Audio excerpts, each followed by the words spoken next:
Salut à tous les supporters de l'AS Monaco, j'espère que vous allez bien, ça fait plaisir de vous voir les autres. Prenez place, par contre, arrêtez de me saouler. Si tu veux pas te mettre à côté du Parisien, tu te mets à côté du Lyonnais, mais t'arrêtes de me les rider. Non, mais depuis qu'ils sont vice-championnes d'automne, ils se sentent plus pisser. Ça fait un petit moment qu'on s'est pas vu, effectivement, il m'est arrivé quand même 2-3 choses. J'ai un peu fini l'année 2019 en catastrophe, mais bon, voilà, une page se tourne à l'heure d'aujourd'hui, on passe en 2020, j'avais décidé de revenir pour 2020, donc voilà. On va faire un petit bilan de ce qui s'est passé avant que je parte, donc après le match contre Dijon, et ensuite on pourra discuter du nouvel entraîneur et de pas mal de choses. Alors moi je vous ai quitté contre Dijon, j'avais fait un live donc on avait tous discuté ensemble de ce qui s'était passé contre Dijon avec une courte victoire, voilà. Mais bon, on va survoler un peu les matchs qui se sont passés. Ensuite il y a eu Bordeaux. Bordeaux, bon match, bon début de match parce que ouverture du score d'Islam Slimani. Mais voilà, juste avant la mi-temps, on se prend un but encore à cause de qui? À cause de la défense. Comme d'habitude, de toute façon, ça peut rien de chercher des coupables, ils sont là. La défense, vous êtes nuls, vous êtes 5, ils sont 2 et ils vous mettent à l'amende comme pas possible. Donc voilà, juste avant la mi-temps, on s'en prend un et puis la deuxième mi-temps, on fait n'importe quoi. Je voudrais juste revenir sur Slimani. Alors Slimani, qui fait quand même les beaux jours de l'AS Monaco depuis son arrivée en septembre. Je l'ai vu qu'il s'est fait prendre en grippe par pas mal de gens qui ont commencé à le tailler. Donc par rapport au fait qu'il a été insupportable, machin. Même Pierre Ménez qui disait il a été insupportable, alors qu'il y a quelques temps il disait Slimani j'aime son jeu, j'aime...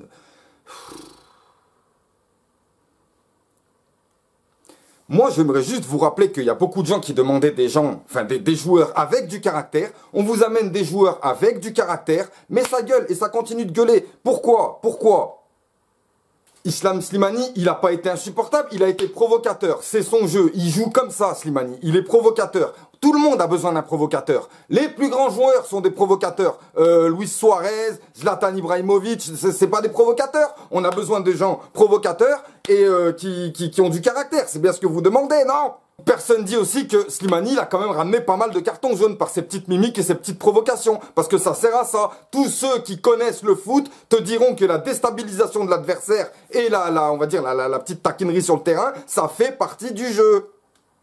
Donc voilà, ça m'a un petit peu embêté de voir Slimani se faire prendre en grippe comme ça, parce qu'il a été un petit peu taquin pendant le match. En tout cas, il a marqué un but, on a une défense pourrie, donc on s'en prend un. Et puis, en plus, monsieur l'arbitre, qui prend, en fait, il lui a mis un carton jaune, on ne sait pas pourquoi, parce qu'en fait, il est venu demander qu'est-ce qui se passe. Il a demandé qu'est-ce qui se passait parce qu'il y avait une faute, et lui, il a fermé les yeux comme ça, il a pris le carton et il lui a mis. En fait, c'est selon ce qu'il a mangé, tout simplement, voilà. C'est juste qu'il l'a énervé, il lui a mis. C'est pas un fait de jeu, c'est ça qui m'énerve. Et ensuite, lorsqu'il y a main dans la surface, parce qu'il se protège, ou bon, il y en a, ils disent qu'il a fait exprès, qu'il a pas fait exprès, ça, on s'en fout, mais il se protège, main, penalty, but pour Bordeaux, défaite 2-1. Et qu'est-ce qui se passe? Jardim sur la sellette.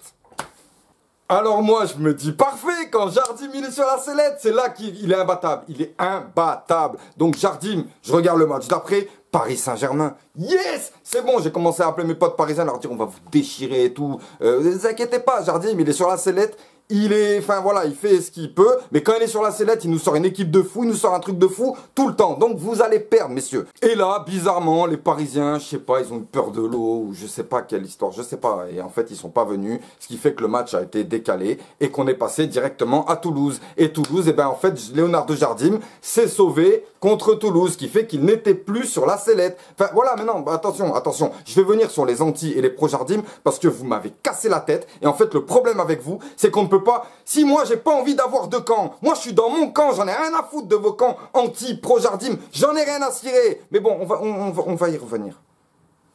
Bon, on va pas non plus s'épancher sur ce match.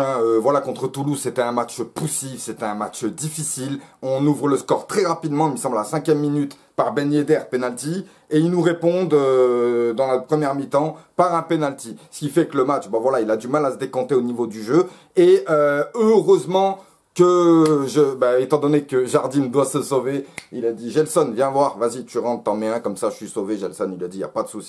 Il est rentré, il a pris le ballon. Non, faut dire que c'est un très très beau mouvement qui a amené ce but. Merci Gelson Martins, parce que grâce à toi, lors de ce match, on ramène l'essentiel. Et c'est pas mal. Parce que ensuite, on fait une très belle performance contre Amiens.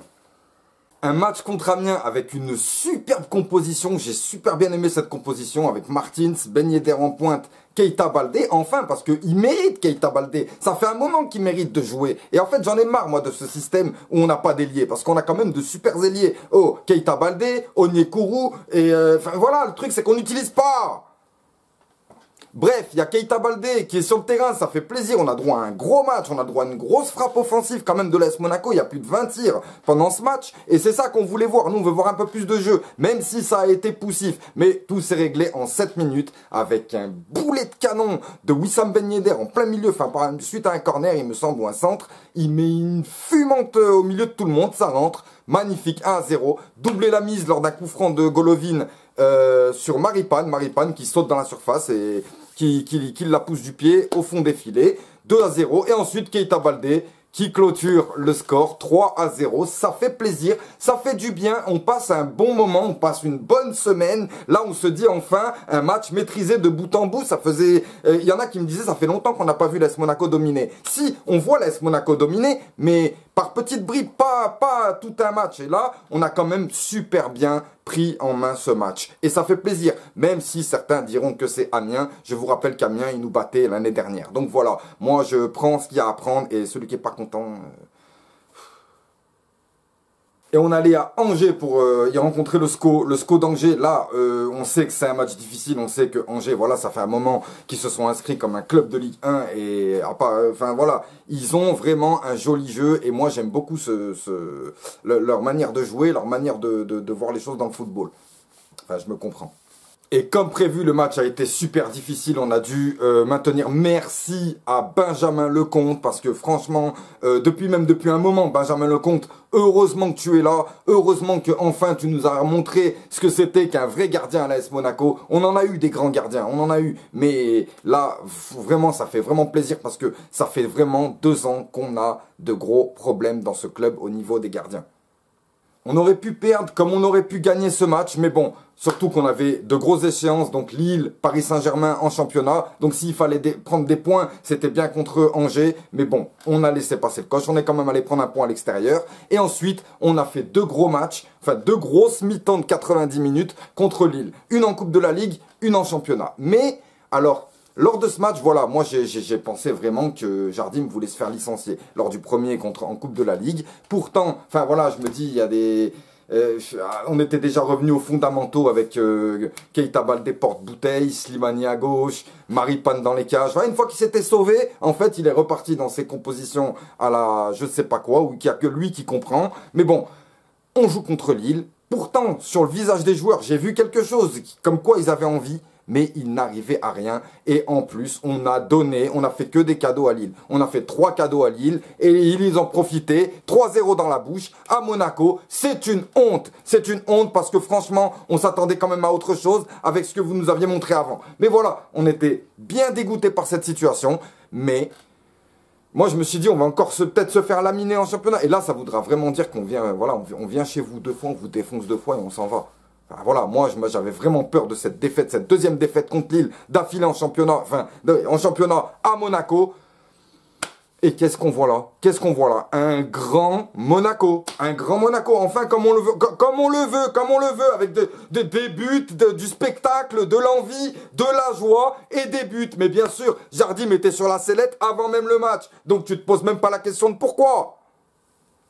Donc on finit l'année avec une Manita, 5-1 pour l'AS Monaco face à Lille à Monaco en championnat. Et qu'est-ce qu'elle fait du bien, cette victoire. Alors à partir de là, étant donné qu'il y a eu 5-1, tout le monde se posait la question. Jardim, est-ce qu'il va être licencié? Est-ce qu'il va pas être licencié? Ça a pris un petit moment, je pense qu'ils ont laissé voulu passer les fêtes. Voilà. Et on arrive à ces problèmes avec Leonardo Jardim. Leonardo Jardim, alors moi, pour les anti-Jardim, c'est vrai qu'il y en a que parfois ils abusent quand ils parlent de Jardim, parce que c'est vrai qu'il ne faut pas non plus oublier qu'il a été notre entraîneur depuis 2014, et il faut respecter ça, tu comprends, un minimum, il a ramené un titre, il n'a pas ramené des millions de choses, hein, attention, mais il a quand même ramené un titre, il a ramené une philosophie de jeu, il a ramené pas mal de choses à l'AS Monaco, et il a laissé son empreinte à l'AS Monaco, personne ne pourra dire le contraire, tout comme Mbappé, même si t'es pas content, ils ont laissé leur empreinte. Bref, maintenant, les pro-Jardim, moi j'aimerais vous poser la question,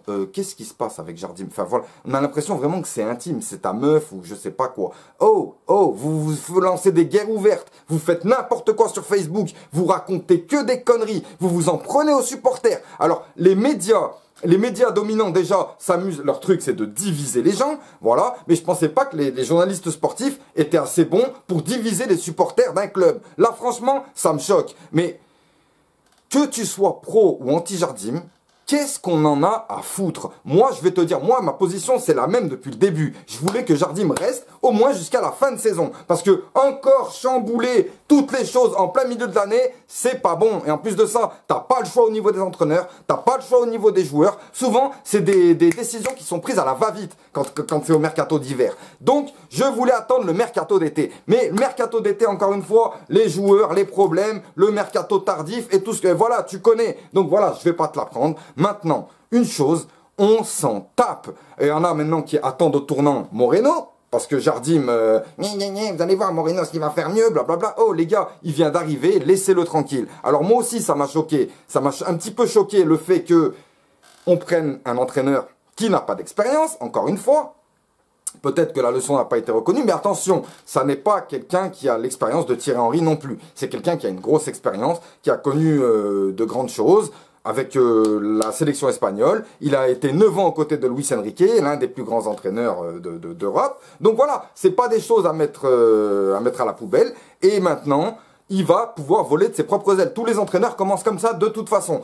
Ça m'embête un peu que ça commence comme ça pour nous, mais voilà, en tout cas...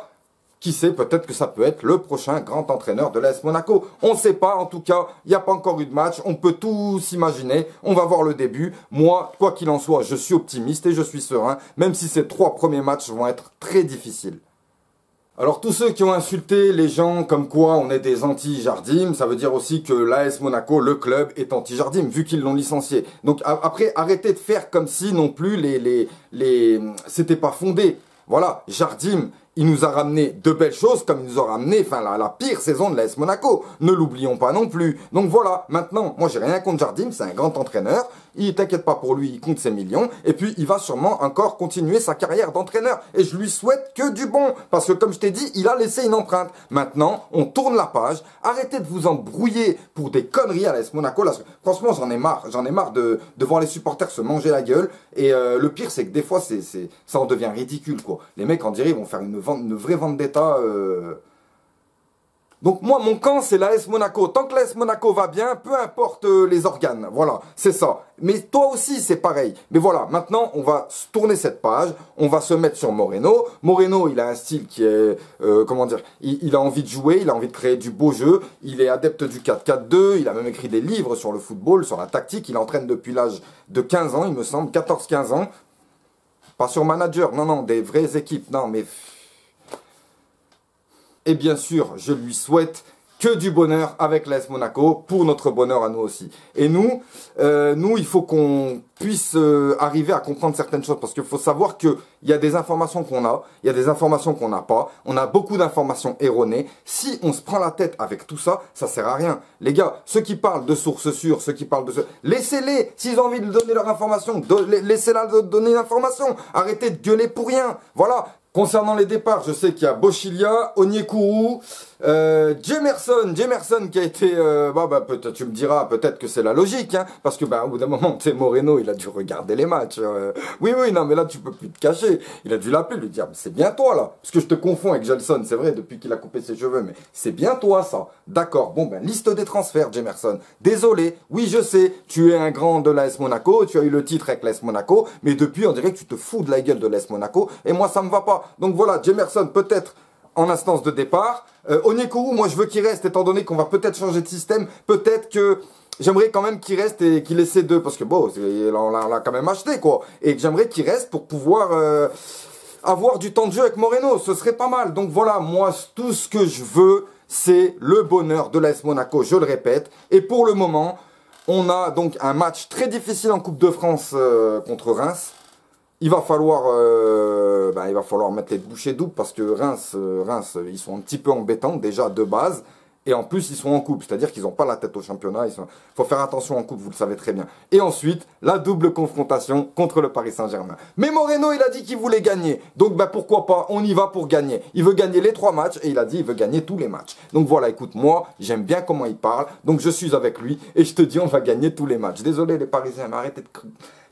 On ne sait pas, vous savez pas ce qu'il va peut-être apporter à l'AS Monaco. La touche espagnolito, je sais pas, voilà. Bon, si Fabregas est titulaire, c'est normal, voilà. Mais on va pas non plus commencer à... Donc rendez-vous très vite, car l'année va commencer très vite. Et ben, j'espère une grosse année 2019 pour l'AS Monaco et pour nous tous. Et je vous souhaite à tous une bonne année. Un merveilleux, joyeux Noël, réveillon, Thanksgiving, ce que tu veux. Et puis je vous dis à très vite.